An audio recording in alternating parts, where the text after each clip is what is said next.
Speaker ಮಾತಾಡ್ತಾ ಇದ್ದಾರೆ ನೋಡೋಣ.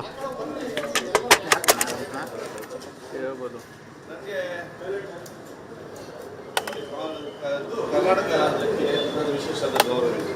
ಯಾವ ಇತಿಹಾಸದಲ್ಲಿ ಸಂವಿಧಾನ ಸಂಸ್ಥೆ ರಾಜ್ಯಪಾಲರು ಕನಿಷ್ಠ ನಿರ್ಧಾರ ಅದರ ಅಧಿಕಾರವಂತ ಆ ಒಂದು ಸಂಸ್ಥೆ ಸಂಘರ್ಷ ಮಿತಿ ಮೀರಿ ಎಲ್ಲಿಯೂ ಕೂಡ ಹೋಗಲಿಲ್ಲ. ಯಾವುದೇ ಅಂತ ಒಂದು ವಿಚಾರದೂ ಕೂಡ ಶಿಷ್ಟಾಚಾರಕ್ಕೆ ಅನುಗುಣವಾಗಿ ಸಂವಿಧಾನಕ್ಕೆ ಅನುಗುಣವಾಗಿ ಪರಸ್ಪರ ಸಹಕರಿಸಿಕೊಂಡು ಮುಂದೆ ಹೋದದ್ದು ಕೂಡ ಇತಿಹಾಸ ಇದೆ.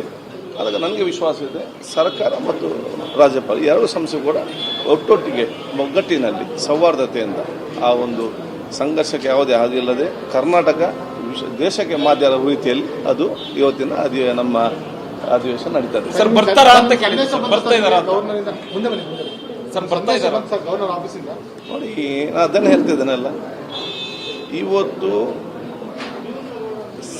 ಕರ್ನಾಟಕ ರಾಜ್ಯದ ಗೌರವ ಘನತೆ ಶಿಷ್ಟಾಚಾರ ಮತ್ತು ಸೌಹಾರ್ದತೆಯ ಒಂದು ಅಧಿವೇಶನ ಆಗಿದ್ದು ಖಂಡಿತವಾಗಿ ನಡೀತದೆ ಎಂಬ ವಿಶ್ವಾಸ ನನಗೆ ಇದೆ. ಬರ್ತೀವಿ ಅಂತ ಏನೋ ಸಂದೇಶ ಕಳಿಸಿ, ಯಾಕಂದ್ರೆ ನಿನ್ನೆ ನೀವು ಕೂಡ ಹೋಗಿದ್ರಿ ಮನವೊಲಿಸಲಿಕ್ಕೆ. ಬರ್ತಾರ ಏನೋ ಇನ್ನೂ ಗೊತ್ತಿಲ್ಲ, ಯಾರಿಗೂ ರಾಜ್ಯ ಜನತೆ ಕನ್ಫ್ಯೂಷನ್ ಅಲ್ಲಿ. ನನಗೆ ವಿಶ್ವಾಸ ಇದೆ ರಾಜ್ಯಪಾಲರು ಖಂಡಿತವಾಗಿ ಬರ್ತಾರೆ.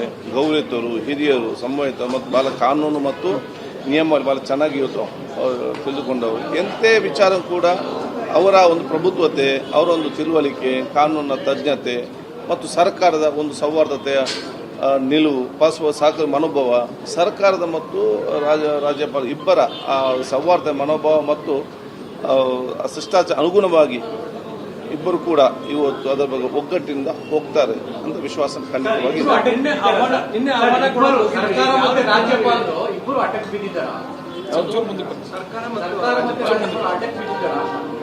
ನೋಡಿ, ಸೌಹಾರ್ದತೆಯಂತೆ ಪ್ರೀತಿಯಿಂದ ಇದ್ದಾರೆ, ವಿಶ್ವಾಸ ಇದ್ದಾರೆ, ಪರಸ್ಪರ ಒಬ್ಬರಿಗೊಬ್ಬರು ಸಹಕಾರ ಖಂಡಿತವಾಗಿ ಕೊಡ್ತಂತ ಹೇಳಿದ ನಂತರ ಅಲ್ಲಿ ಹಠದ ಪ್ರಶ್ನೆ ಬರುವುದಿಲ್ಲ.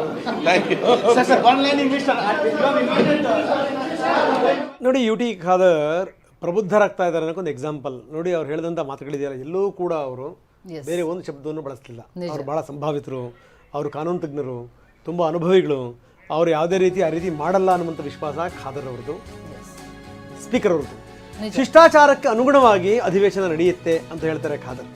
ವಿಧಾನಸೌಧದಲ್ಲಿ ಸ್ಪೀಕರ್ ಮಾತನಾಡ್ತಾ ಹೇಳಿದ್ರು, ಶಿಷ್ಟಾಚಾರಕ್ಕೆ ಅನುಗುಣವಾಗಿ ರಾಜ್ಯಪಾಲರು ನಡ್ಕೊಳ್ತಾರೆ, ಅಧಿವೇಶನ ಕೂಡ ಅದೇ ರೀತಿಯಲ್ಲಿ ನಡಿಬೇಕು, ಸೌಹಾರ್ದಯುತವಾಗಿ ಅಧಿವೇಶನ ನಡೆಯುತ್ತೆ, ರಾಜ್ಯಪಾಲರು ಬರ್ತಾರೆ ಅನ್ನುವಂಥ ವಿಶ್ವಾಸ ಇದೆ. ಕಾನೂನು ನಿಯಮಗಳನ್ನ ಅವರು ಚೆನ್ನಾಗಿ ತಿಳ್ಕೊಂಡಿದ್ದಾರೆ ಅಂತ ಖಾದರ್ ಮಾತನಾಡಿದ್ದಾರೆ.